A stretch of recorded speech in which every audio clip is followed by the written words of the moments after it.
నమస్తే, welcome to village van. Lipstick దేంతో చేస్తారు అని ప్రశ్నిస్తే అదేదో బ్రహ్మ పదార్థంతో చేస్తారేమో అన్నట్లుగా భావిస్తారు. కానీ తూర్పుగోదావరి జిల్లా ఏజెన్సీలో జాఫ్రా అనే చెట్టు నుంచి వచ్చే గింజలతో లిప్స్టిక్ తయారవుతోందని చెబితే నిజమా అని నోరు తెరుస్తారు. అందుకే ఆ విశేషాన్ని మీకిప్పుడు విలేజ్ వ్యాన్ అందిస్తోంది.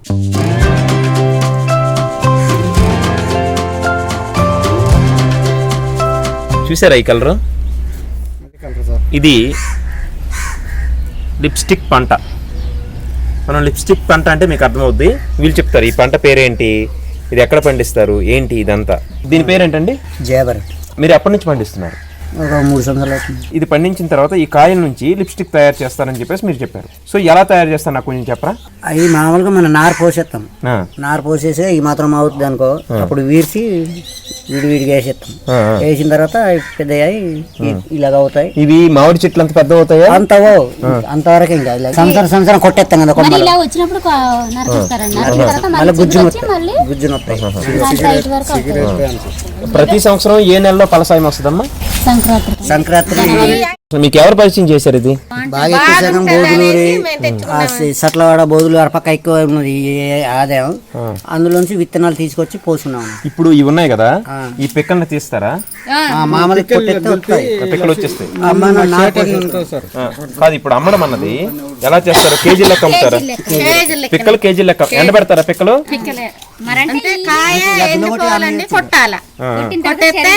పిక్కలు సరిగేసి షావుకారికి ఒక చెప్పడమే. షావుకారికి ఒక చెప్పేస్తారు. ఇప్పుడు కేజీ ఎలా ఉందమ్మా ఇది? ఇప్పుడు మొన్న 50 రూపాయలు చొప్పున కొన్నారండి. పంట పండించి దీన్ని పిక్కలుగా తీసి ఈ షావుకారికి అమ్మేస్తానండి. ఇక దగ్గరలో ప్రాసెసింగ్ యూనిట్ ఇవే లిప్స్టిక్ తయారీలో ఉపయోగించే జాఫ్రా గింజలు. తూర్పుగోదావరి జిల్లా మారేడుమిల్లి మండలం దేవరాపల్లిలో జీలుగుకళ్ళు వీడియో షూట్ చేసి వస్తుంటే ఇవి కనిపించాయి. స్థానికులను అడిగితే వీటితోనే లిప్స్టిక్ చేస్తారంటే ఫస్ట్ నమ్మలేకపోయా. నేను అందరిలాగే లిప్స్టిక్ అంటే మనకు తెలియని ఏదో విచిత్ర పదార్థంతో చేస్తారేమో అనుకునేవాడిని. అందుకే దీనికి సంబంధించిన వాళ్ళు ఒక్కో విషయం చెబుతుంటే భలే ఆసక్తిగా అనిపించింది. జాఫ్రా చెట్టు నుంచి గుత్తులు గుత్తులుగా వచ్చే కాయల్లో ఉండే ఎర్రని గింజల్ని లిప్స్టిక్ తయారీకి ఉపయోగిస్తారు. మేము మామూలుగా మొక్క వేసేసి కంప గట్ట అడ్డు వేసుకుంటామండి. మేకలు గట్ల తినకుండా వేసుకుంటాము. పిక్కలు వచ్చిన తర్వాత కోసుకొని కళ్యాణ్లో వేసుకుంటాం. కళ్యాణ్ అంటే టార్బాల్లో వేసుకొని కొట్టుకొని అమ్ముకుంటాం. ప్రైవేటు సౌకాలు గట్ట వస్తాయి. ఇంకా మాకెవరు వెనక ముందు సౌకాలు గట్ట రారండి. ఒకే సౌకర్యం వస్తాడు, అతనికి అమ్ముకుంటాం మేము. మరి ఇది రేటు అది రేటు అని మాకు తెలియదండి. తెలీదు. ఒక షావుకర్ వస్తాడా? షావుకర్ అమ్ముకుంటాం. నలుగురు షావుకర్లు లేరు, ఒకరే షావుకర్. పోటీ లేదు. ఆయన ఎంత రేట్ ఇస్తే మీరు చెప్పిన రేట్ ఆయన చెప్పిన రేట్. ఏ ఒక్క దానికైనా ఒక జీడిమాడి పిక్కే కానా, జయబారి పిక్కే కానా, ఉసిరికాయకైనా అవి ఒకే సౌకర్యం. ఈ ఊర్లో ఇంకా పెట్టుబడి వర్షకాలం పెట్టుతానాడు అనేసి అతనికి ఇస్తున్నాం. మీకు ఆయన పెట్టుబడి పెడతారు కాబట్టి ఆయనకి ఇస్తారు మీరు అతనికి అన్ని కూడాను. ఇప్పుడు దీనికి కేజీ 50 రూపాయలు కదమ్మా. ఇప్పుడు మీరు చెప్పిన రేటా ఆయన చెప్పిన రేటా? అది అతను చెప్పిన రేటే. ఆయన చెప్పిన రేటే. ఉసిరి పప్పుకు 70 రూపాయలు అన్నారు. 70 రూపాయలు అంటే సిల్క కడకాయలు కోసేసి పప్పు చేసి ఇస్తే 70 రూపాయలు అన్నారు. 70 రూపాయలు అనబోతాడికి 50 రూపాయలు చొప్పున ఇచ్చాడు. 70 రూపాయలు అన్నారు కానీ తిరిగి 50 రూపాయలు చొప్పున ఇచ్చాడు. ఇదైతే ఈసారి 50 రూపాయలకు కొన్నారు. ఇది 50 రూపాయలకి 90, 150 చొప్పున కొన్నారు ఫస్ట్ నేను వేసినప్పుడు. ఇప్పుడు ఇది మొక్కేస్తాం కదా, ఒకసారి మొక్కేసిన తర్వాత ఎన్నాళ్ళకి పంట వస్తుందమ్మా? 3వ సంవత్సరం. 3 సంవత్సరాలు పంట వస్తుంది. మందులు గట్ట లేవు.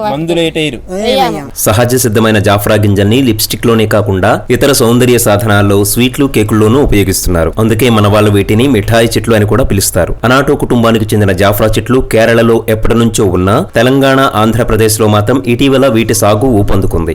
ఎకరాకు 700 కిలోల వరకు జాఫ్రా గింజల్ని గిరిజనులు తీయగలుగుతున్నారు. దీంతో లిప్స్టిక్ చేస్తారంట కదా, ఈ చెట్టుని ఏం పేరంటమ్మా?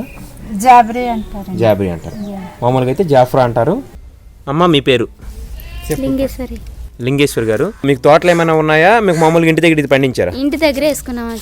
విజయనగరం జిల్లా పార్వతీపురం పరిధిలోని సాలూరు, విశాఖమన్యంలోని పాడేరు, తూర్పుగోదావరి ఏజెన్సీలోని రంపచోడవరం, మారేడుమిల్లి ప్రాంతాలు, తెలంగాణ ఆదిలాబాద్ జిల్లాలోని ఒట్నూరులో ఇవి విరివిగా కనిపిస్తాయి. పెరట్లోనూ పొలం గట్ల మీదే కాకుండా ఇటీవల తోటలుగా కూడా జాఫ్రా సాగు జరగడానికి ప్రధాన కారణం అమెరికా ప్రభుత్వం తీసుకున్న ఒక నిర్ణయమే. కృత్రిమ ఆహార రంగులను నిషేధించిన అమెరికా జాఫ్రా గింజలకు మాత్రం మినహాయింపు ఇచ్చింది. దీంతో ఒక్కసారిగా జాఫ్రాకు డిమాండ్ పెరిగిపోయింది. అయితే మార్కెటింగ్ స్థాయి ఇంకా పెరగలేదు. అంతర్జాతీయంగా జాఫ్రా గింజలు కిలో 1000 నుంచి 1200 రూపాయల వరకు ఉండగా, ఇక మన దగ్గరకు వచ్చేసరికి సంతల్లోనూ స్థానిక వ్యాపారులు 50 రూపాయల నుంచి 100 రూపాయల వరకు మాత్రమే కొనుగోలు చేస్తున్నారు.